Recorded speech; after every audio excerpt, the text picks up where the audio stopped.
Welcome to Horror Movies with TNA. Each episode, we're going to pick a film, talk about it, and rate it. Word of warning, there will be spoilers. This week, we're talking about Final Exam 81. Oh my god.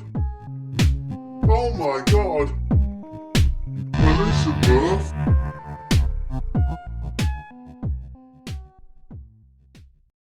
Okay, let's make a start. Welcome, everyone, to Horror Movies with TNA. I'm the A and he's the T. People think it's about tits and ass, and literally isn't. It might be. It could be. On occasion it is. It isn't. Generally, we like to focus on. No. Let's start by just having a quick chat about anything we might have watched Oh, recently. bollocks. You go first. I Jeez. have watched Conquest, the full cheat sword and sandals film, which I quite enjoyed. I watched Megan. Have you seen Megan? Yes.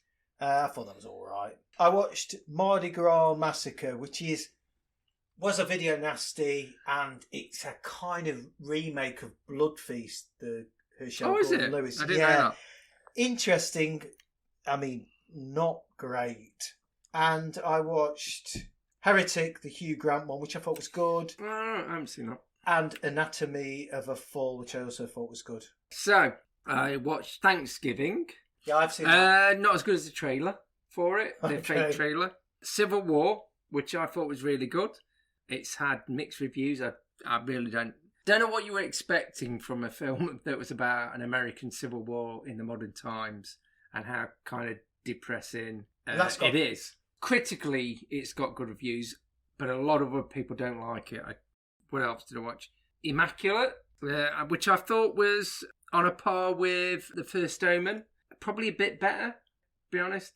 Is Bit that rougher. with Sweeney in it? Oh, yeah. Horror Movies with TNA. And Kill, the Indian one. Oh, yes. I don't think that's bad to say. I know, yeah. But it's really... Well, it is genuinely Indian. Yeah, I believe it is. I thought it was really good. People have said, well, again, I'm talking about just the films I've seen. Is that really a horror film? Not really, but it suddenly gets incredibly gory. At the beginning, you go, oh, he's just beating up people. But then when certain things happen, and I'm not going to do a spoiler. It escalates. Ooh. Yes. Oosh. I've watched a shitload. Yeah. Go on then, get it quickly. Time Stalker, a British one by, I forget her second name, Alice, though she did Pre-Revenge, where she was pregnant and started killing people.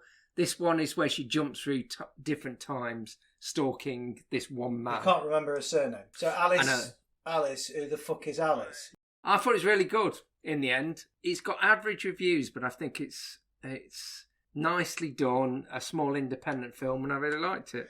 All right, move on. No, I'm good. Blink Twice. Now, I've seen that as well. I thought it was good. I thought it was good. So this is the Channing Tatum one where it's... And he's really good in it as well. He is. Well, not for a change. He's all right anyway, isn't Yes, I think he is. I suppose the good thing as well is they properly get... Their comeuppance. Yes. But their comeuppance and the way she manipulates him at the end is better than if she'd have done something else. Yeah, it's just stabbed him in the forehead. Yeah. Yeah. And The Last Stop in Yuma County, really tiny independent film, I thought was really good. People were saying it's like Tarantino and it's that kind of film. I don't think it is. It builds, but to be honest, it does the opposite to building. It's quite slow and they're just talking and then it's suddenly a shock, something happens and then it goes a certain way. But it's mainly about people's greed. Okay, well... And I thought that was good as well. So there's not a bad one in any of them, really. So they're all recommendations. Yeah. So there you go, guys. If anybody wants to check those out. TNA recommendation.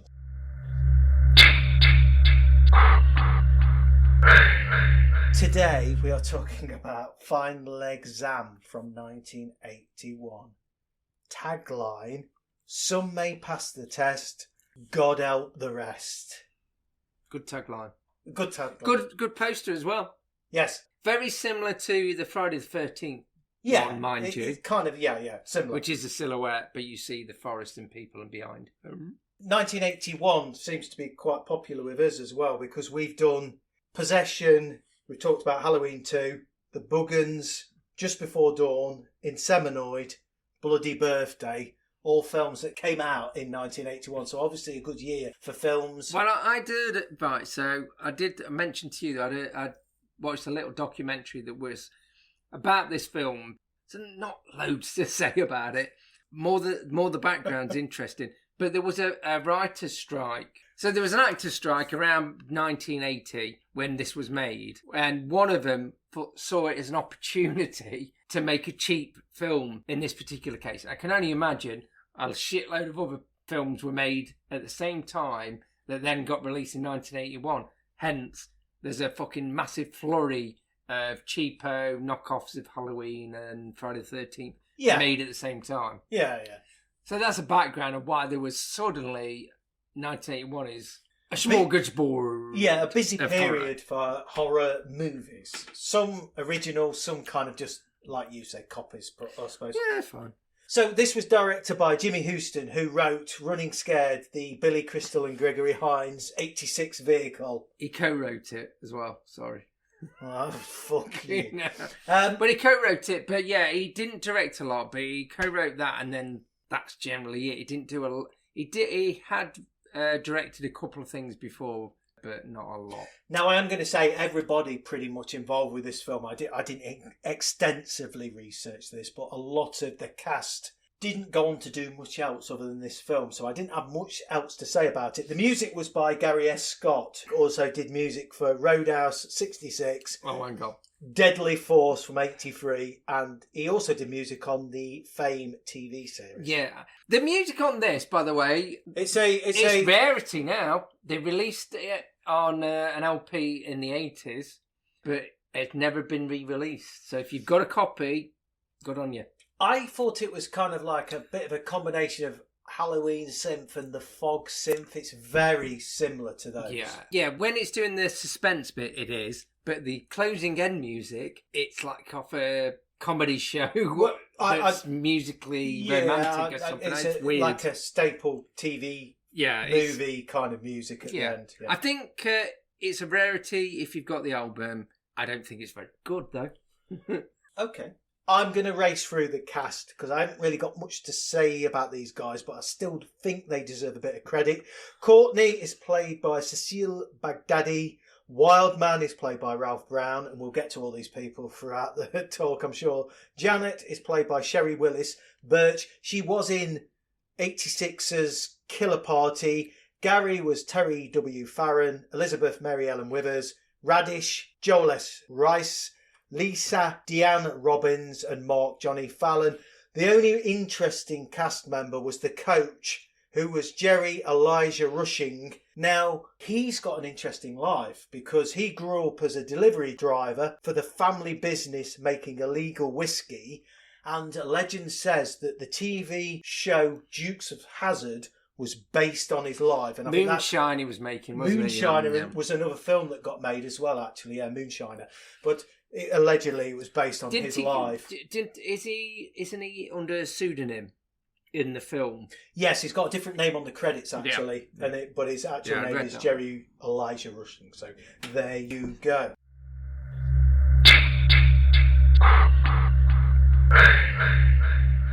Final exam, 81. March College, midnight, it says on the screen as well. Couple making out in a parked car. Hey baby, come on. She won't put out. Fucking Christ. The woman, she just keeps moaning all the fucking time. And then she goes, I have to put up with a lot from the bloke. I was going, what?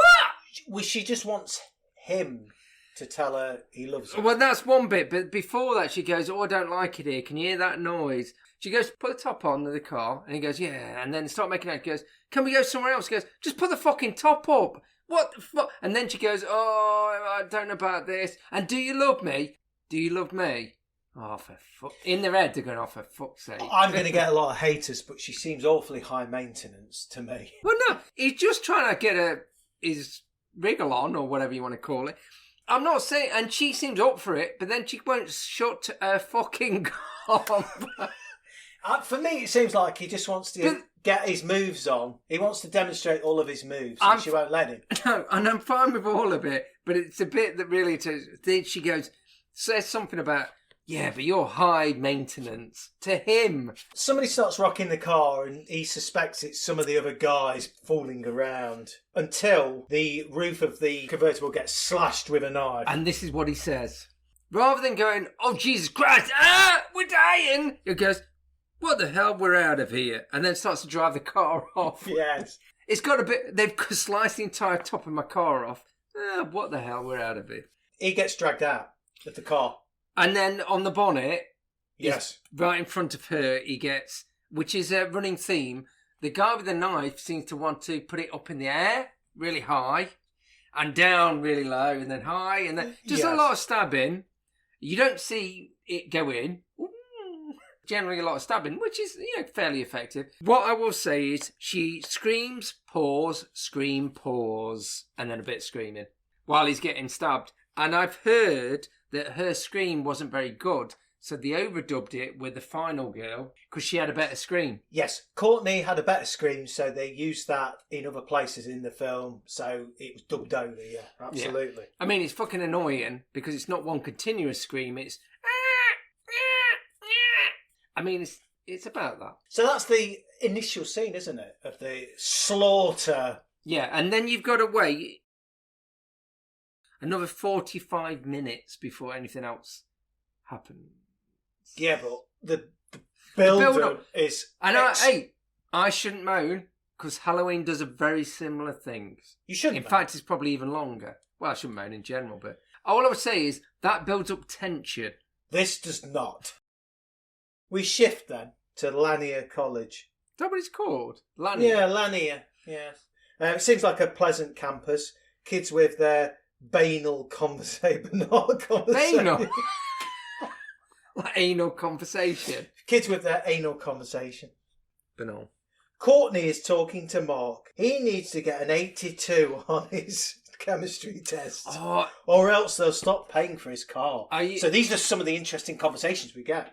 Chemistry hates me. Well, the fuck are you talking about? Well, yeah. I also like Mark's hair as well. It's very tall and lustrous. We also meet Radish, the geek. So we've got Courtney, we've got Mark, and now we're meeting Radish.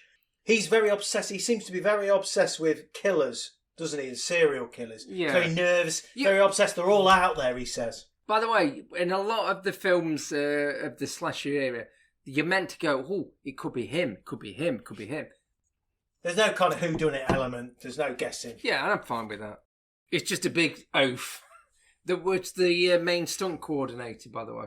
Radish tells them about the slaughter at March College that we've already seen. The main thing is, the beginning murders never really mentioned ever again, apart from an early conversation. And then we've got another 40-odd minutes of... In that initial scene, we've met 4 of the key characters. We've met Courtney. We've met Mark, who's meant to be like a popular jock. We've met Radish, who's the geek. And we also get to meet Wildman. We meet Wildman as well, who's meant to be kind of a guy who's out of control, basically, a wild man. Someone said they based it off John Belushi out of Animal House. And you go, yeah, fair enough. Yeah. Let's talk about Lisa, one of Courtney's friends, who's a madam who's having an affair with one of the teachers. So this is a scene where she's meeting up with one of the teachers in his office, I suppose. Yeah, he's punching, isn't he? I mean, this whole scene's pretty horrible, but basically she says to him in a kind of playful conversation, she says, why don't you leave? And he says, because I love the sweet young girls that throw themselves at me. He's an absolute shit. I thought she was a teacher at first because she's that heavily made up. You think, yes. Maybe she's a young teacher. No, she's a student. Yeah, she's a student. And she talks about her having these all shits. It doesn't elaborate or play on this. But he should die. But you never see the fucker again. No, I know. This is pointless. She talks about having firm young flesh and how his sagging old wife... She must be almost 30 by now. Yeah, Jesus Christ. I thought she was talking like old fucker off 30. What's an old fucker? Yeah. So generally, those don't seem like very nice people.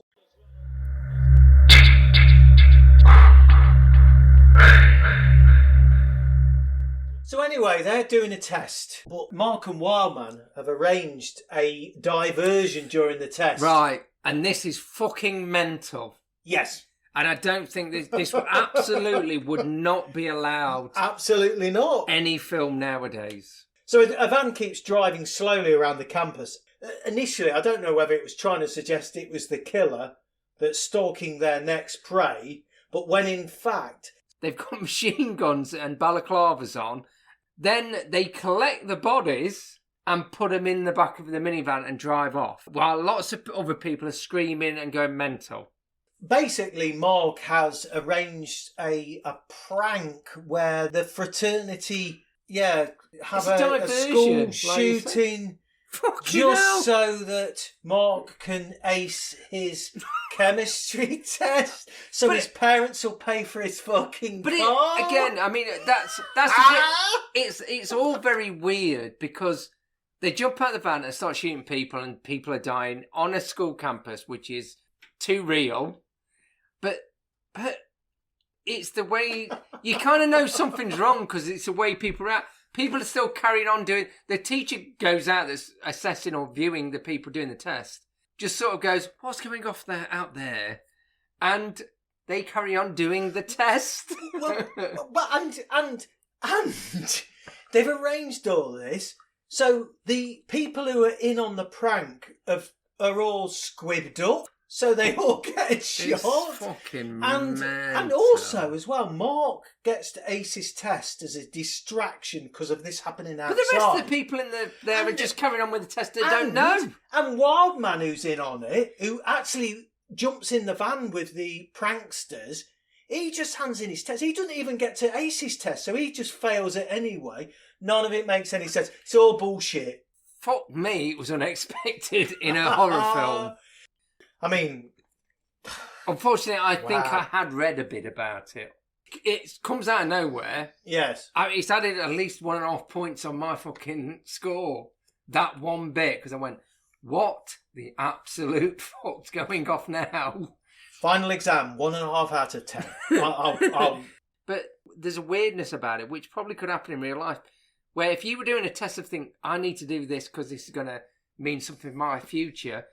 I don't know what's going off outside, but it sounds like shooting. I'll carry on doing my test. You wouldn't immediately jump up and jump out the window. No. So the masked gunmen jump out of the van. Radish shouts, I can't believe it. And that's it. And I wrote, it's nonsense. Yeah. But he phones the police and then they go cry wolf. And afterwards he realises it's a prank. So now we shift, after all of that's happened, a lot of the gang hang out at the food court. Fuck me. And we get more tedious chit chat. Right, and here we go. I'm away. Jesus Christ. What have I fucking written there? Oh no. All I've written is dialogue / acting. But I think it's it's not their fault because they can't act. I think it's very, again, I say this a lot, but it's stilted dialogue. But it's a weird one because some of them, later on, the acting and the dialogue is a little bit better, but fucking in the canteen. It feels like filler, and it goes, they're in the canteen, they come out of the canteen at one point, go back to the canteen, you go, fuck me. I mean, I don't think, I think it's a combination of poor direction, poor script, and poor acting. But what the wow. Yeah, I mean, they hang out, there's tedious chit-chat. We have Gary, who's a pledge for the Gamma Deltas, or whoever they are, who's being hazed constantly throughout the film. Yeah, he has to get some test papers, yes, doesn't he? He's having to do a task to steal some exam papers. Wildman turns up as well, so Wildman and Mark... Generally what Wildman does, generally during the entire film, is put his arm around someone, squeeze him a bit and goes, But he's a crazy man, isn't he? He's a crazy man. Well, I think it literally is copying John Belushi in Animal House, but Animal House is a good film. So Mark and Wildman put Gary under a bit of pressure to steal some exam papers. All harmless pranks. And then they're back to the canteen, and here's a great bit of dialogue for you. I should have had salad instead of the spaghetti. In retort, the other woman says, why didn't you? Thank you.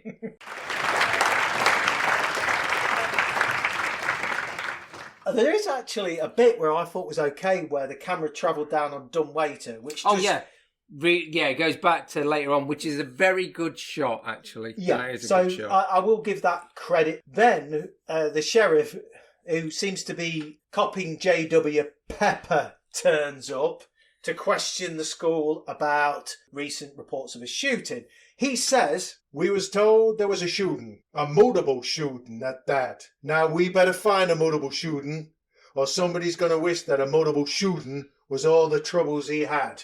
multiple shooting. I don't think he did say multiple. He said, multiple shooting. Proper Americans are going to kick off about this. I love Americans. Courtney, who's, I suppose, our final girl, isn't she? I don't want to get away. Although you don't really fucking know, because she's like in the background for most of the time. Yeah. Courtney arrives back at, I don't know if you'd call it a sorority house. And there's a Halloween-like scene where she looks out the window and kind of sees the killer. Behind some branches, walking around. Yeah, it's dog shit. Yes. Radish's bedroom is really great because he's got a poster of Toolbox Murders from 78, Corpse Grinders from 71, and Murder Is My Beat from 55. But I thought that was quite interesting. Throughout the film, we glimpse the killer, but again with... Well, you might as well see his fucking face because it doesn't matter. And it doesn't matter. And to be honest, pause the film, you see his face. And also, you see his face. Yes. They do kind That's not the purpose, is it? Again, they do glimpses of him like a kind of Halloween-y thing. Yeah, but he wears no mask. He's a bloke in a green top with a knife. That's it. He could be anyone. Well, he's got a good bush of hair. I'm jealous. Yes, quite clumsily done. Not as good as Mark's hair, though, because that's incredibly high. Very fonted. He's got a very high hair. It's like a beehive. Have we done? Oh, Lisa comes in, opens a door, and a book falls because it's ledged on top of the door. Oh, yes. See, now this is one time I've drawn a picture. Fucking hell, book trap. Book trap. It's very shocking. Oh, it's dog shit.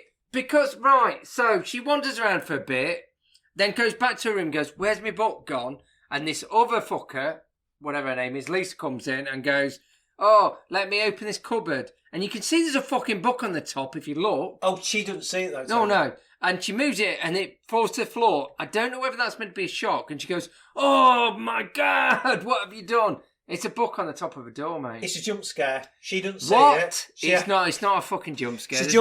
There's no stinger music that JC would have done. John Carpenter, not Jesus Christ. Just wow. Right, carry on. Okay. It's not this shit. So, part. They all tie Gary the Pledge to a tree. Shaving cream, etc. The bit here, and anyone that gives less of a shit will notice this. They put ice down his underpants, and he's still got it later on, even though it's like a few hours later. Yeah. He like pulls it out. It's very cold out. Well, generally, his penis would have broke off as well. Yeah, you're not pulling ice out your pants like 3 hours on.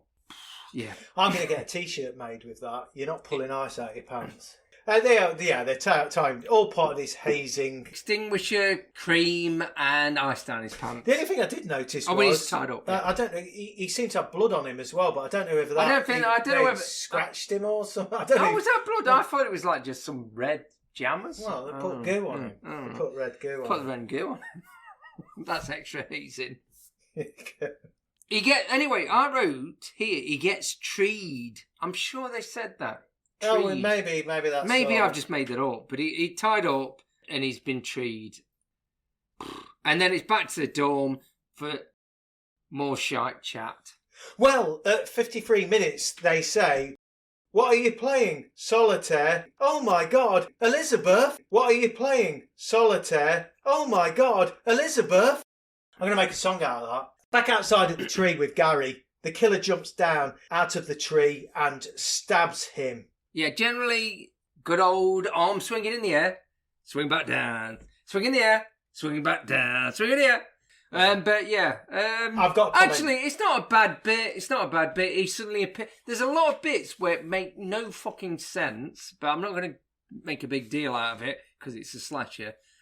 But how's he got up the tree and then just pops down to kill him? Yeah, I mean, it's... There's a worse bit than that I will kick off about, and you know the bit I'm on about. But let's get there. I mean, I know that the killer wouldn't have put that much effort into his kill, so it's not believable, but who cares?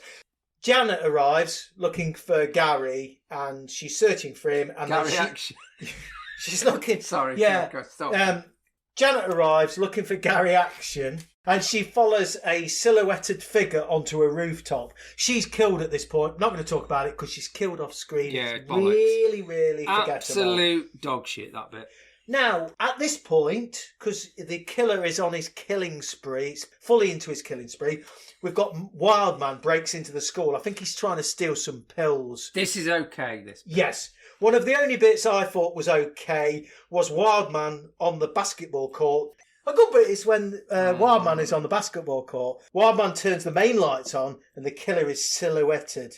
They fight in the gym. Yeah, he pushes him all the way into the gym. It's a real battle. It's still a crap kill in the end. Did it get your adrenaline racing? I thought it was almost intoxicating. No. But Okay. he generally gets one of the ties off the Grotzin.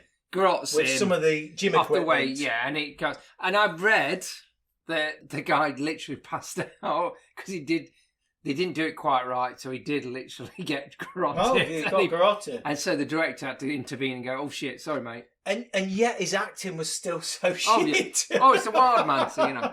It's a wild man. But the weird bit is, it breaks the fourth wall because then it goes back to an LED of the basketball. Yes. And it goes, yeah. In other words, it's gone to end of play. Zero, Yeah. end of play. So Yeah. in other words, he's dead. Time out, dude. And that was the only bit where you went, oh, right. So he kind of knows what he's doing here, but it's the only bit. Clever stuff.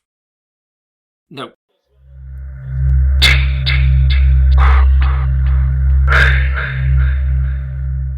Mark arrives at school and finds Wildman stuffed in a locker. Yeah, that was crap because you didn't really get to see. I had to rewind it, old school. I had to look back and go, oh, what happened? And he's sort of upside down and squidged into a locker. Shoved in there. Yeah, it's all right. What do you want?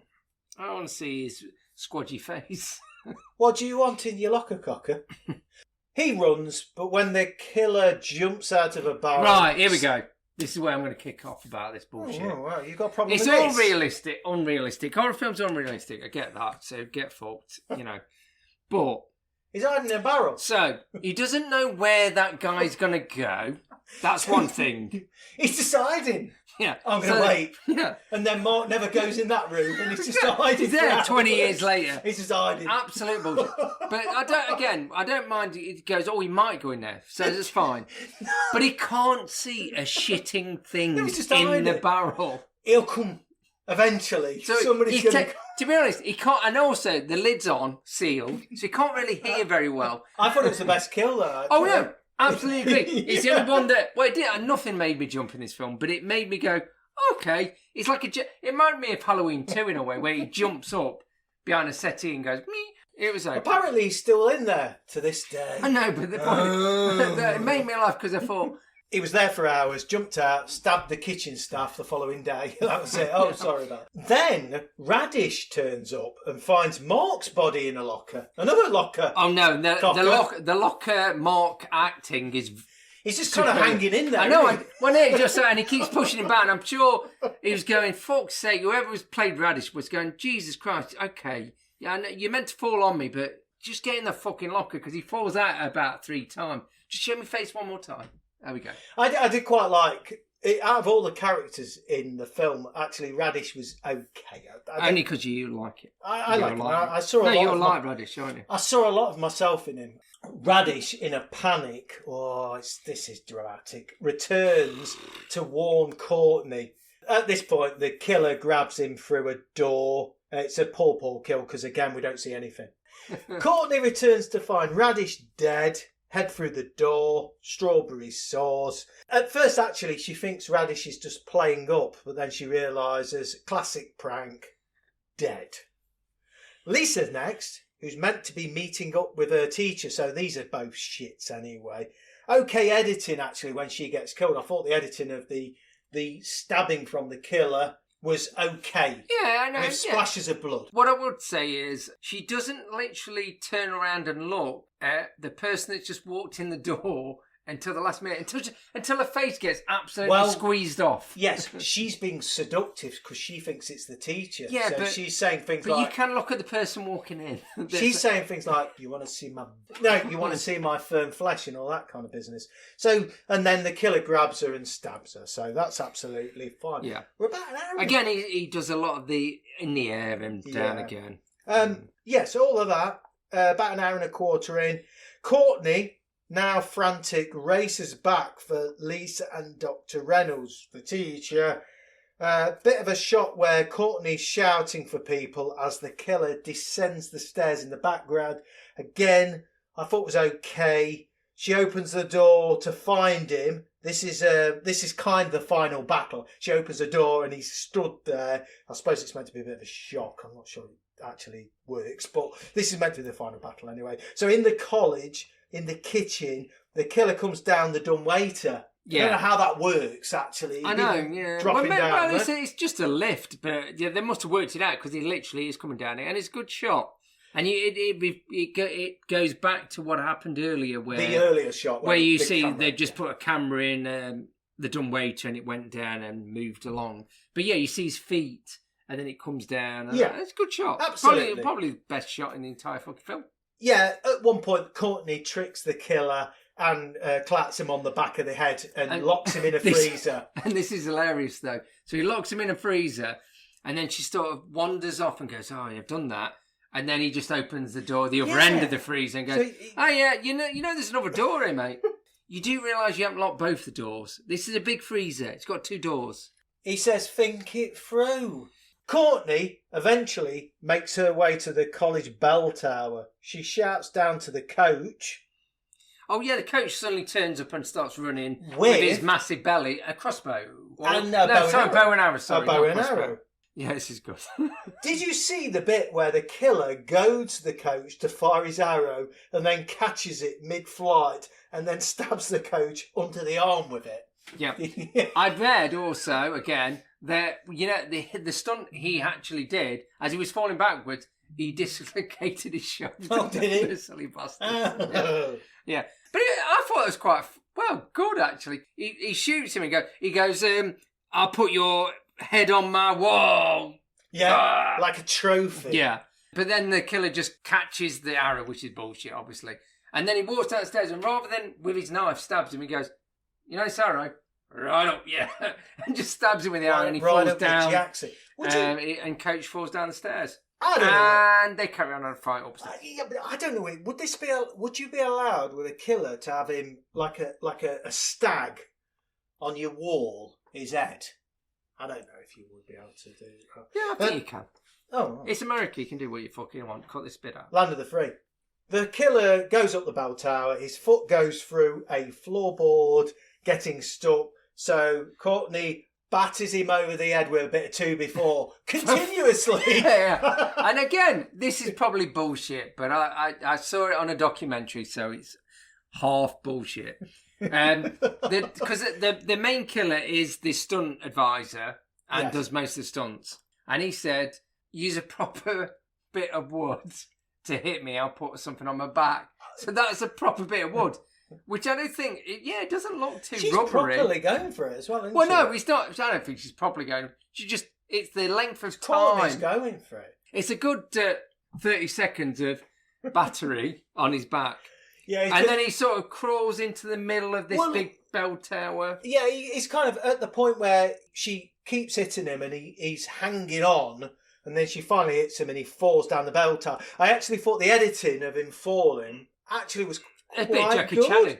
Right. Is it her screaming as he's falling? Because it goes, "Eeeh!" Or is it him screaming? I don't think it was meant to be him screaming. I know, but I'd say that. But as soon as he hits the floor, stop screaming.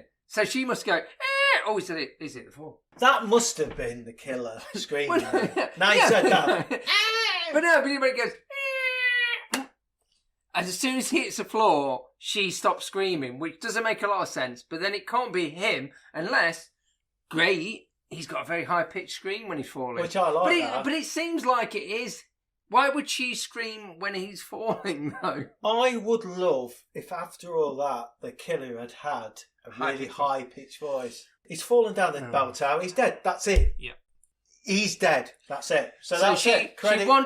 She wanders as close as she can past his outreached arm near a knife, because you would do if you want to go home after having a horrible night. You need to walk past your killer really closely. Yeah, because you. Yeah, Slowly. You do. And the killer grabs for Courtney in a twist that no one saw coming. Fucking hell, I'm going to second. So I Courtney, need to reevaluate my life. Yes, well, so Courtney grabs the knife and kills him over and over again. Yeah, just a lot of stabbing, and again, she was stabbing a cushion off screen, which I've read about, but also you can fucking tell. The end. Credits roll. Well, she sits outside, head in hands, fair enough, quite good. But the music as the credits roll, fucking dog shit. Oh, I love it. The gentle TV movie piano music. I always love it at the end. It makes me feel... Oh, I love it. I love it so much. And that is the end of the film. I want something horrible to go, oh, this is grim, innit? Yeah, but there's no point. I don't want something to cuddle me. That music ain't going to save the film, is it? At the end, that's it. And that, what if it gone, I'm gonna kill you, like that. I've got a little... You'll go first, because you'll say I don't go first. I'll go first. Right, let's talk about this. Do you know this film? Listen to this.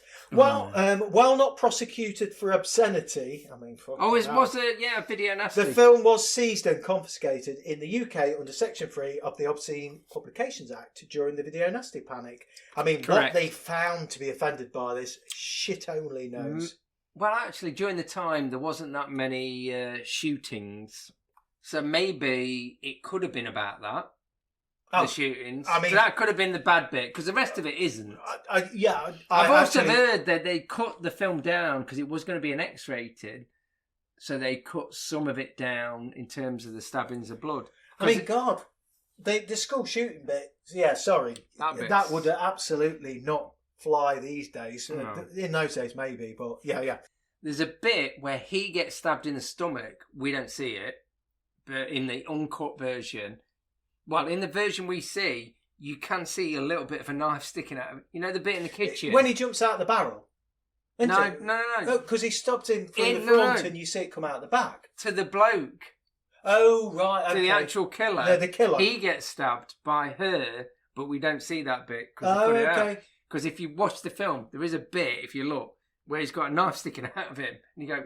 How'd you get that? Oh, right, okay. Oh, okay. But in the kitchen bit, I think she stabbed him, but they said, oh no, cut that bit out. Oh, Christ. So I've heard, I mean, again, it's YouTube. It could be boo-boo. It could be boo-boo. Apparently a paperback book came out of this as well. Paperback book! I'd normally like this kind of film, 80s slasher, and I wouldn't have to look hard to find some positives. Not so with this one. Man alive, did I have to do some pretty extensive searching to locate the positives. Let's go with the positives. I like the scene with Wildman on the basketball court. I thought that was quite well done and well executed.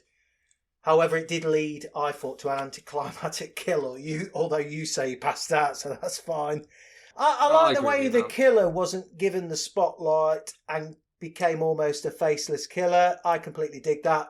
Let's not make the killer the celebrity. Let's not Krugerize the killer. The only problem with this is that then the focus shifted to time spent trying to develop Radish and the others.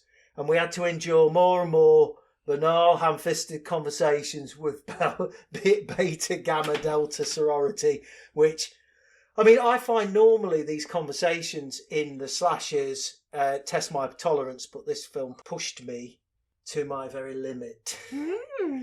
Another issue is the use of a real knife in the killing. there wasn't any frenzy or horror to it. The attacks were kind of more slow, measured, careful attacks, which just completely, it was just a waste of time, the kills were. It's very up in the air, down. Yes, up in the very air, down. careful. Yeah. It was like somebody handing the director his UB40, almost like that, yes. Terrible. And the school prank was beyond tasteless and preposterous. Just so Mark didn't have to revise for his chemistry exam. Mental. I'm not saying that was particularly a bad thing about the film, but fuck me. This film commits the cardinal sin of not being so bad it's good, and not being good it's just bad. And I think it's due to a lack of understanding from everybody involved in it, in what is involved in trying to make a half-decent horror film. Nobody seemed to have a clue on how to build any kind of tension at all. I'll pass on this exam, but I ain't revising for it anymore. If you want an academic slasher, go for The Prowler, Dawn That Drip Blood, Pieces, Black Christmas, House on Sorority Row, Night of the Creeps, Sorority House Massacre. Go with all those, don't go with this. I thought it was terrible. 3 out of 10. That's it. Okay. I kind of agree. I can't elaborate much because I kind of agree with everything. Like I said, the shock bit with the jumping out the thing and shooting everyone, that's the bit where I went, fucking hell. And like I say, I gave it an extra 1 for that. I thought you meant the book falling off the door, the shock bit. No, there's no jump shocks. It's a pale fucking photocopy of Halloween. And I know a lot, by the way, we're not going to do very well out of this because I know a lot of people do like this. Yeah, I know. They say it's an unsung, good. Underrated and all that. Yeah. Having said that, I mean, I've given it 4, but what I put is funny dialogue bollocks. And, there's certain films that I like more, but I can imagine me watching this again, like in a cinema. I think I'd laugh at the shitness of some of the dialogue in this. And having said the very, very end of it, in the clock tower, except for the rubbish reveal of him still being alive.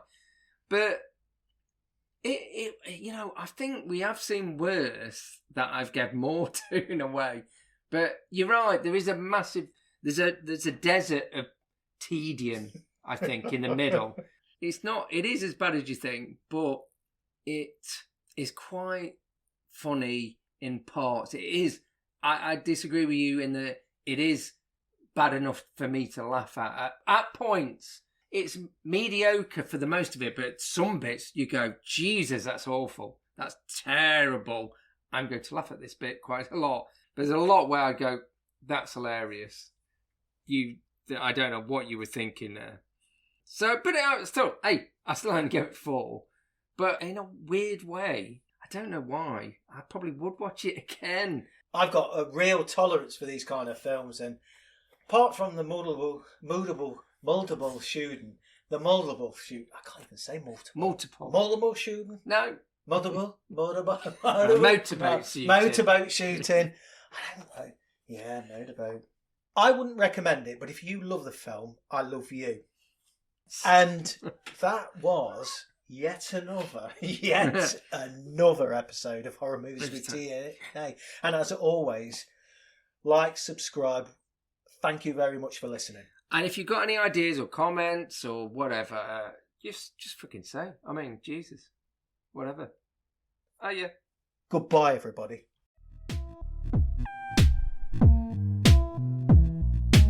Oh my God! Elizabeth, what are you playing? Solitaire? Oh my God! Elizabeth! Oh my God! Oh my God!